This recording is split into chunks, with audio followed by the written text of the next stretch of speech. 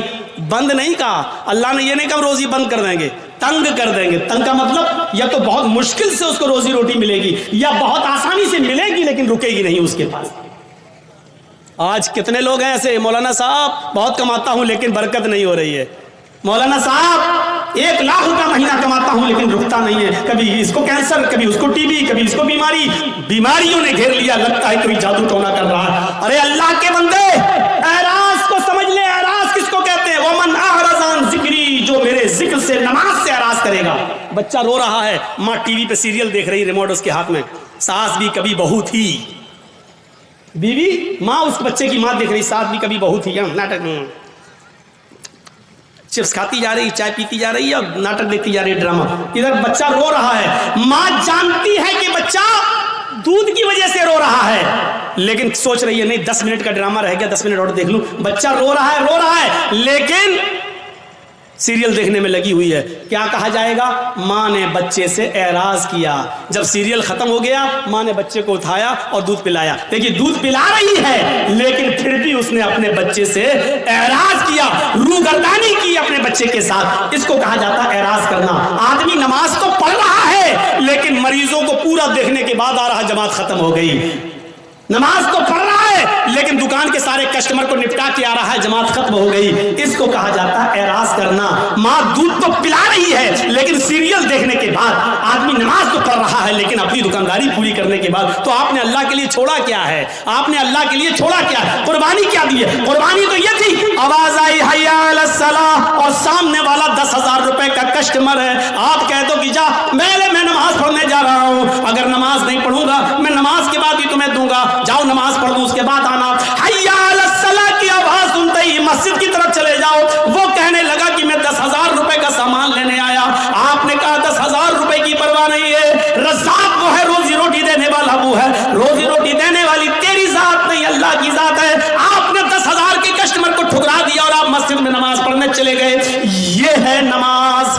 لا تترکن صلاۃ مکتوبۃ متعمدا، کبھی بھی کسی بھی حال میں قصدن اور جان بوجھ کر تم فرض نماز کو ترک مت کرنا. جو فرض نماز کو جان بوجھ کر ترک کر دیتا ہے، فرض نماز کو جان بوجھ کر چھوڑ دیتا ہے، اللہ کی ذمہ داری اس کی اوپر سے اڑ جاتی ہے. اپنے آپ پر غور کرو کہ کتنے % مسلمان ہو، اسلام میں داخل ہو یا نہیں، ایسا کرتے ہو یا نہیں. اب تو بڑا مشکل ہو جائے گا. اکثر لوگ ہمارے بھائی یہاں بیٹری والا رکشہ چلاتے ہیں بیچارے، اب پیسنجر کو لے کے جا رہے ہیں رکشے پہ، اذان کی آواز آئی حی علی الصلاۃ، اس کو وہیں رکشہ روکنا پڑے گا، فوراً مسجد میں بھاگنا پڑے گا. مولانا صاحب کیا کریں؟ ہاں سن لو، علماء کی موجودگی میں فتویٰ آپ کے سامنے دے رہا ہوں، اور یہ فتویٰ میرا نہیں، عبداللہ ابن باز کا فتویٰ ہے، شیخ صالح العثیمین کا فتویٰ ہے. اور فتویٰ یہ ہے کہ ہر وہ نوکری، ہر وہ بزنس، ہر وہ کاروبار حرام ہے اسلام کے اندر جس کاروبار کی وجہ سے اور جس بزنس کی وجہ سے آپ کی نماز چھوٹ رہی ہو. اسلام میں اس کاروبار کو حرمت حرام قرار دیا گیا ہے.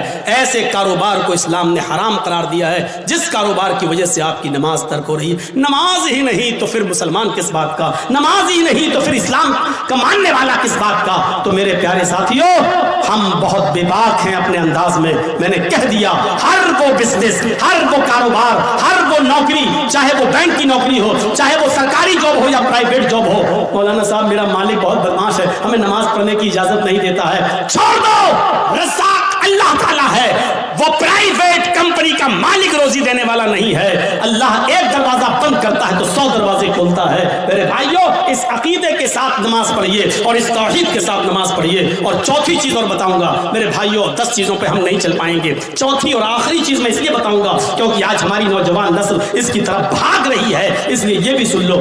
وَلَا تَشْرَبَنَّ خَمْرًا فَإِنَّهُ رَأْسُ كُلِّ فَاحِشَةٍ. اور آئے معاذ، کبھی کسی بھی کنڈیشن میں شراب مت پینا، اس لیے کہ شراب ہر برائی کی جڑ ہے. شراب مت پینا ویسی حرام ہو گئی. لیکن شراب کا نقصان کیا بتایا؟ فَإِنَّهُ رَأْسُ كُلِّ فَاحِشَةٍ، ہر بیماری، ہر برائی کی جڑ ہے. یعنی آپ شراب پیئیں گے تو کوئی بھی گناہ کر سکتے ہیں. شراب پی کے آدمی گھر میں آیا، ماں نے ڈانٹتے ہوئے کہا اچھا تو شراب پی کے آیا کمینے بے غیرت، شراب پی کے آیا. ہٹ تیری ماں کا، تیری اپنی ماں کو ہی ماں بہن کی گالی دے رہا ہے، اپنی بہن کو ہی گالی دے رہا ہے، اپنی بیٹی کو گالی دے رہا ہے. اس سے بڑا کمینہ اور اس سے بڑا رذیل انسان کون ہو سکتا ہے جو شراب کے نشے میں آ کر اپنی ماں کو گالی دے، اپنے ہی باپ کو گالی دے، اپنی بہن کو اور اپنی بیٹی کو گالی دے، اپنے بھائی کو گالی دے. اس سے بڑا کمینہ انسان اور کون ہو سکتا ہے؟ میں نے خود دلی کے اندر دیکھا، نالی میں پڑا، بیچ سڑک پہ پڑا، پولیس والے لاٹھی مار کے ہٹا رہے، ارے یہاں منتری کی گاڑی جانے والی کمینہ، ہٹ ہٹ ہٹ. تو ہنستے ہوئے کہتا کون منتری؟ اودھی مودی سب میرے باپ کے نوکر ہیں. شراب کے نشے میں پولیس والے کہیں کمینے یہ تو ہماری ڈیوٹی نوکری ہٹوائے گا، ہٹ ہٹ. اس کو ڈنڈے مار رہے. کہ کون گزر رہا؟ کہ منتری آ رہے ہیں، ہٹ یہاں سے. کہ کون منتری؟ اودھی مودی سب میرے باپ کے نوکر ہیں. شرابی کی نظر میں کوئی کسی کی حیثیت نہیں ہوتی، بڑی سے بڑی شخصیت بھی اس کے سامنے زیرو ہوتی ہے. کیوں؟ کیونکہ اس نے جو چیز پی ہے اس نے اس کی عقل کو خراب کر دیا، اس کی عقل کو ڈھانپ لیا، اس لیے اس کی نظر میں بڑی سے بڑی شخصیت بھی کچھ نہیں ہوتی ہے. جب شراب حرام نہیں ہوئی تھی، جب شراب حرام نہیں ہوئی تھی تو نبی کے چچا حضرت حمزہ نے شراب پی لی تھی، اور ایک گانا گانے والی کے گانے کے جوش میں آ کر اس نے کہا الا یا حمزہ للشرف النوا، اے حمزہ تو موٹی اونٹنیوں کے لیے ہے. حضرت علی کی اونٹنی وہیں پر چر رہی تھی، چارہ گھاس کھا رہی تھی. حضرت حمزہ کو جوش میں چڑھا دیا کہ یہ اونٹنی کا کلیجہ ہمیں مل جائے تو کتنا اچھا. وہ گانے والی تھی اور حمزہ شراب کے نشے میں تھے. اٹھائی تلوار، کھنجر اونٹنی کا پیٹ چاک کیا اور کلیجہ نکال کے لائے، اس کو دے دیا، لے. حضرت علی آئے، کہا یہ تم نے کیا کیا؟ میری اونٹنی. کہا جا ہٹ یہاں سے. شراب کے نشے میں حضرت علی کو بھگا دیا. حضرت علی نے اللہ کے نبی سے شکایت کی، اللہ کے رسول ان کے ساتھ آئے. جب وہ آئے کہا چچا یہ کیا کر دیا تم نے؟ علی کی اونٹنی کو کھنجر مار کے مار ڈالا، اس کا کلیجہ نکال لیا. حضرت حمزہ شراب کے نشے میں تھے. بخاری کی روایت، حضرت حمزہ شراب کے نشے میں اللہ کے رسول سے کہہ رہے چل ہٹ، تو میرے باپ کا نوکر ہے، تو میرے باپ کا غلام ہے. میرے بھائیوں، شراب کے نشے میں جب ایک شخص محمد رسول اللہ کو ایسا کہہ سکتا ہے تو اس کا مطلب یہ ہے کہ شراب چھوٹے اور بڑے کی تمیز کو بھلا دیتی ہے. شراب انسان کے اندر سے عزت، رسپیکٹ اور ادب کو کھینچ لیتی ہے. اس لیے نوجوانوں، شراب جیسی منحوس چیز کو اپنے معاشرے سے دور رکھیے، اپنے سماج سے دور رکھیے. آپ کو معلوم ایک سنن نسائی کا واقعہ سنا کر اپنی بات کو ختم کر دوں گا. میرے بھائیوں ذرا سنیے گا سنن نسائی کی روایت. ایک عورت بیوہ تھی اس زمانے میں، پرانے زمانے کی بات. حضرت عثمان اس حدیث کے راوی ہیں، فرماتے ہیں کہ ایک عورت کا شوہر مر گیا. عورت بڑی خوبصورت تھی، اس کی نوکرانی کو، لونڈی کو اس کی بدزنی کے بارے میں معلوم تھا. وہ نوجوان لڑکوں کو تلاش کرتی رہتی تھی اور اپنا ارادہ ظاہر کر کے ان سے غلط کام کرواتی تھی. ایک دن نوکرانی نے بتایا کہ ایک نوجوان ہے، بڑا نیک ہے، نمازی ہے، بہت بڑی عبادت گزار ہے، بہت شریف ہے، لیکن بڑا خوبصورت ہے. کہا کہ اس کو بلا کر لاؤ. نیک آدمی، بہت نیک عبادت گزار آدمی. اس کی نوکرانی نے کہا کہ میری مالکن تم کو بلا رہی ہیں، تم سے کچھ کپڑا خریدنا چاہتی ہیں، کیونکہ وہ کپڑا بیچا کرتے تھے، اپنے سر پر گٹھڑی لاد کر کپڑا بیچتے تھے. تو انہوں نے سوچا چلو کپڑا خریدے گی، ہم دے دیں گے. وہ اس کے ساتھ چلے گئے. نوکرانی ان کو لے کر دروازہ کھولتی ہے، اندر جاتی ہے، دروازہ بند ہو جاتا ہے، دوسرے دروازے کے اندر لے جاتی ہے. جیسے ہی اندر گھستے دروازہ بند ہو جاتا ہے. یہ حضرت کہہ رہے ہیں صاحب کہاں لے کے جا رہی ہو؟ کہا کہ بس ایک دروازہ اور ہے. وہ اور اندر لے گئی، دروازہ بند، سامنے وہی بیوہ عورت بیٹھی ہوئی ہے جس کا شوہر مر چکا ہے. اس نے اپنی نوکرانی کو اشارہ کر کے کہا کہ تم جاؤ، اور ان سے کہنے لگی کپڑا دکھاؤ. اور جیسی کپڑا دکھایا کہا یہ کپڑا یہ کپڑا. وہ قریب آتی گئی اور آتے آتے کہنے لگی ادنو منی، میرے قریب آئیے اور میرے ساتھ ہم بستری کیجئے، میرے ساتھ غلط کام کیجئے. انہوں نے کہا ہٹو، توبہ، استغفر اللہ. یہ بھاگنے لگے. انہوں نے کہا بھاگنے کا کوئی راستہ نہیں، چاروں طرف سے دروازے بند ہو چکے ہیں. کہا کہ تم ڈرو، اللہ کے عذاب سے ڈرایا. لیکن اس عورت کے اوپر کوئی فرق نہیں پڑا. اس نے کہا کہ تم میرے ساتھ یہ کام کر رہے ہو یا نہیں کر رہے ہو؟ کہا کہ نہیں کروں گا. کہا ادھر اندر آؤ. اس ایک اور دروازے کے اندر لے گئی. کیا دیکھتی ہے کہ ایک لکڑی کی ٹیبل رکھی ہوئی ہے. اس لکڑی کی ٹیبل پر ایک خوبصورت چھوٹا بچہ جس کی عمر 5-6 سال رہی ہوگی، خوبصورت بچہ بیٹھا ہوا ہے. اور اسی ٹیبل پر ایک شراب کی بوتل رکھی ہوئی ہے. وہیں پر جا کر یہ عورت بیٹھ گئی. اس نے کہا کہ دیکھو تم بڑے نیک ہو، شریف انسان ہو، میرے چیخنے کی دیر ہے، میرے چلانے کی دیر ہے، چاروں طرف سے تم گھیر لیے جاؤ گے اور میں صرف اتنا بولوں گی کہ اس آدمی نے میری عزت کو چھلنی چھلنی کر دیا. بس تمہارا حال کیا ہوگا؟ تمہاری شرافت نیلام ہو جائے گی اور لوگ کہیں گے اچھا دن میں عبادت اور حال یہ ہے اللہ کی عبادت بھی کرتے ہو اور عورتوں کے ساتھ غلط کام بھی. تمہاری عزت کا جنازہ نکل جائے گا، ارتھی نکل جائے گی. چلو 3 آپشن دیتی ہوں میں تمہیں، ان تینوں میں سے کوئی ایک کام تمہیں کرنا پڑے گا، اس کے بغیر میں نہیں چھوڑوں گی. سنن نسائی کی روایت، اللہ حضرت عثمان فرماتے ہیں کہ اللہ کے نبی نے فرمایا کہ اس عورت نے 3 آپشن دیے. پہلا آپشن، آئے حضرت جی میرے ساتھ زنا کرو، آؤ میں تیار ہوں تمہارے ساتھ غلط کام کرنے کے لیے. کہا نہیں. دوسرا آپشن بتاؤ. کہا دوسرا آپشن یہ ہے کہ اس بچے کو قتل کرو، یہ چھری رکھی ہوئی ہے اس کو مارو. کہا نہیں یہ بھی نہیں کر سکتا. تو کہا پھر شراب پیو، یہ پوری بوتل جو رکھی ہوئی ہے اس کو پی لو اور جاؤ، میں تمہیں جانے دوں گی. 3 کام میں سے کوئی ایک کام تمہیں کرنا ہے. انہوں نے نظر آسمان پہ ڈالی. کہ اللہ زنا کرنا بھی حرام، قتل کرنا اس سے بڑا گناہ، سب سے بڑا گناہ قتل. اس بچے نے میرا کیا بگاڑا جو اس کو میں ماروں؟ قتل نہیں کر سکتا. اس سے چھوٹا گناہ یہ ہے کہ عورت مجھے برے کام کے لیے اکسا رہی ہے کہ برا کام کر لو، میں یہ بھی نہیں کر سکتا. اے اللہ میں قتل بھی نہیں کر سکتا اور یہ بھی نہیں کر سکتا کہ اس کے ساتھ مکالمہ کروں. ان دونوں سے شراب پینا تو چھوٹا گناہ ہے، چلو یہی پی لیتا ہوں کیونکہ بچنے کا کوئی راستہ نہیں ہے اور جان بچانا بھی ضروری ہے، تو چلو حرام چیز پی لیتا ہوں. یہ زنا تو نہیں ہے، یہ کم سے کم قتل تو نہیں ہے، کسی کو بے قصور تو نہیں مار رہا ہوں اور اس کی عزت سے کھلواڑ تو نہیں کر رہا ہوں. اے اللہ میرے جرم کو معاف کر دینا. اس نے یہ کہہ کر شراب کی بوتل اٹھائی اور پوری کی پوری بوتل وہ شراب کی پی جاتا ہے. اس عورت نے کہا رکو ابھی چلے جانا. تھوڑی دیر روکا، شراب نے اپنا رنگ دکھانا شروع کر دیا اور جب شراب پینے کے بعد اس کی عقل ختم ہو گئی اور چلی گئی اور یہ نشے میں دھت ہو گیا تو اس کے ہاتھ میں چھری تھی. کہا اس بچے کو قتل کرو. اس نے شراب کے نشے میں آ کر اس بچے کو قتل بھی کر ڈالا، اس بچے کو مار بھی ڈالا. پھر اس عورت نے ہاتھ پکڑ کے اس کو اپنے اوپر سوار کیا، اپنے کپڑے بھی اتارے اور اس کے بھی کپڑے اتارے اور شراب کے نشے میں اس آدمی نے اس عورت کے ساتھ زنا بھی کر لیا. اس کے ساتھ جو کام نہیں کرنا تھا وہ کر لیا. میرے بھائیوں پھر وہاں سے یہ بچا اور آیا، مایوس رہا پوری زندگی. میں کہنا یہ چاہ رہا تھا آپ سے کہ میرے بھائیوں کہ کہاں تو ایک گناہ کروایا جا رہا تھا لیکن شراب کے بعد وہ 3 گناہ کر بیٹھا. یعنی شراب پینے کے بعد وہ قتل بھی کر بیٹھا اور شراب پینے کے بعد وہ زنا بھی کر بیٹھا. شراب تو پی تھی، یعنی شراب نے اس سے سارے گناہ کروا دیے. اللہ کے نبی نے فرمایا فَإِنَّهُ رَأْسُ كُلِّ فَاحِشَةٍ، شراب ہی ہر برائی کی جڑ ہے. اگر آپ مسلمان ہیں تو اسلام کے اندر پورے کے پورے داخل ہو جاؤ. شراب کو چھوڑنا پڑے گا، نماز پابندی سے پڑھنا پڑے گی اور آپ کو یہ دیکھنا پڑے گا کہ نماز کے لیے ہم اپنے رب کے لیے کیا کیا چیزیں چھوڑ رہے ہیں. آپ کو اپنے ماں باپ کی خدمت کرنا پڑے گی، آپ کو شرک سے بچنا پڑے گا، آپ کو اپنے بھائیوں کا خیال رکھنا پڑے گا، یتیموں کو دیکھنا پڑے گا. 10 چیزیں تھیں لیکن میری ہمت اب جواب دے چکی ہے. کنٹینیو پروگرام کر کر کے میں تھک چکا ہوں. میرے بھائیوں میں آپ سے رخصتی چاہتا ہوں اور یہ میرے بہار کا آخری پروگرام تھا. میں کل اب لکھنؤ کے لیے جا رہا ہوں، مشکل سے 2 دن لکھنؤ رہوں گا اور اس کے بعد پھر میں بامبے چلا جاؤں گا. تو میرے بھائیوں اللہ سے میں دعا کرتا ہوں کہ الہ العالمین ہماری خطاؤں کو معاف فرما دے، ہمیں اسلام کے اندر پورا کا پورا داخل فرما دے. اے اللہ شراب نوشی سے ہمیں بچا لے. اللہ ماں باپ کی خدمت کرنے کی ہمیں توفیق عطا فرما. اے اللہ ہمیں شراب کی حرمت کو سمجھنے کی توفیق عطا فرما اور بار اللہ جب تک تو ہمیں زندہ رہ اسلام پر زندہ رکھنا اور جب ہمارا خاتمہ ہو تو ایمان پر ہمارا خاتمہ فرمانا. وما علینا الا البلاغ المبین وآخر دعوانا ان الحمد للہ رب العالمین.